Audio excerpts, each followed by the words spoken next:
एक युवक और युवती झील में मस्ती कर रहे होते हैं। तभी जब वे पानी के अंदर गोता लगाते हैं तो डर के मारे सन्न रह जाते हैं। झील की तलहटी में दो लाशें पड़ी होती हैं और उनके पास ही एक सूटकेस रखा होता है। सूटकेस के मटेरियल से साफ पता चलता है कि वह काफी कीमती है, यानी उसके अंदर जरूर कोई कीमती चीज होगी। दोनों तुरंत लाशों की ओर तैरते हैं। क्योंकि सूटकेस चाबी से खुलने वाला होता है, वे उसे अपने कैंप में ले जाने का फैसला करते हैं। आदित्य देख लेता है कि रिया इस सूटकेस को लेकर कुछ ज्यादा ही बेचैन लग रही है, लेकिन रिया जिद करके कहती है कि ऐसा कुछ नहीं है। रात होते ही रिया चुपके से टेंट में आती है और आदित्य के सो जाने पर सूटकेस चुराने की कोशिश करती है, लेकिन जैसे ही वह हाथ बढ़ाती है आदित्य उसे पकड़ लेता है। रिया समझ जाती है कि जबरदस्ती काम नहीं बनेगा, इसलिए वह कोई और तरीका सोचने का फैसला करती है। रिया के इस अजीब व्यवहार से आदित्य को और भी ज्यादा जिज्ञासा हो जाती है कि आखिर सूटकेस में क्या है। अगले दिन वह सेफ्टी पिन से ताला खोलने की कोशिश करता है, लेकिन पूरी सुबह मेहनत करने के बाद भी नाकाम रहता है। तभी वहां से गुजरता एक आदमी काबू कहता है कि ऐसे सूटकेस को खोलने के लिए खास तकनीक चाहिए, वरना सिर्फ तोड़ना ही उपाय है। आदित्य बड़े बड़े पत्थर उठाकर सूटकेस को पटकता है, मारता है, फेंकता है, लेकिन फिर भी वह नहीं खुलता। अचानक वह ऊपर पहाड़ी की ओर देखता है और उसके दिमाग में एक नया आइडिया आता है। वह पहाड़ी की चोटी पर जाकर सूटकेस को नीचे पत्थरों पर फेंक देता है, लेकिन हैरानी की बात यह है कि तब भी सूटकेस सुरक्षित रहता है। जब आदित्य गुस्से में गालियां देने ही वाला होता है, तभी घात लगाए बैठी रिया अचानक सामने आती है, सूटकेस उठाती है और भागने लगती है। लेकिन रिया एक लड़की है और आदित्य जैसा ताकतवर आदमी उसके सामने ज्यादा देर टिक नहीं पाती। कुछ ही पलों में आदित्य उसे जमीन पर गिरा देता है। आदित्य कहता है कि अगर रिया उसकी गर्लफ्रेंड बनने को मान जाए तो वह सूटकेस उसे दे देगा। जवाब में रिया उसे जोरदार थप्पड़ मार देती है। इसके बाद आदित्य कहता है अगर वह बता दे कि सूटकेस में क्या है तो भी वह उसे दे देगा, क्योंकि शुरू से उसकी बस यही जिज्ञासा थी। लेकिन रिया उदास चेहरे के साथ कुछ भी कहने की हिम्मत नहीं करती। मजबूर होकर आदित्य वहां से चला जाता है। रिया समझ जाती है कि वह अकेले सूटकेस वापस नहीं पा सकती, इसलिए वह जैकी से मदद मांगती है, क्योंकि उसे पता है कि जैकी के पास हर समस्या का कोई ना कोई हल होता है। पहले तो जैकी मदद करने से मना कर देता है, लेकिन जब रिया उसे सूटकेस के अंदर की चीजों के बारे में बताती है तो जैकी समझ जाता है कि यह सूटकेस आदित्य के हाथ नहीं लगना चाहिए, वरना द्वीप पर बचे सभी लोग खतरे में पड़ सकते हैं। जैकी मदद करने को तैयार हो जाता है, लेकिन उसकी एक शर्त होती है, सूटकेस वही खोलेगा।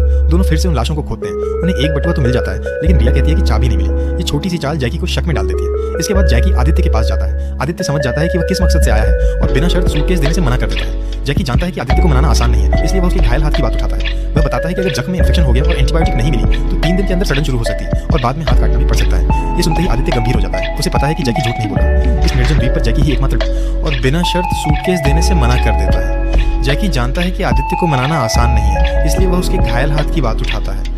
वह बताता है कि अगर जख्म में इन्फेक्शन हो गया और एंटीबायोटिक नहीं मिली तो 3 दिन के अंदर सड़न शुरू हो सकती है और बाद में हाथ काटना भी पड़ सकता है। ये सुनते ही आदित्य गंभीर हो जाता है। उसे पता है कि जैकी झूठ नहीं बोल रहा। इस निर्जन द्वीप पर जैकी ही एकमात्र डॉक्टर है, इसलिए उससे दुश्मनी लेना सही नहीं होगा। थोड़ी देर सोचने के बाद आदित्य सूटकेस जैकी को सौंप देता है। जाते समय आदित्य जैकी को चेतावनी देता है कि रिया कोई साधारण लड़की नहीं है और उसके इरादे साफ नहीं लगते। सतर्क जैकी यह बात समझ जाता है।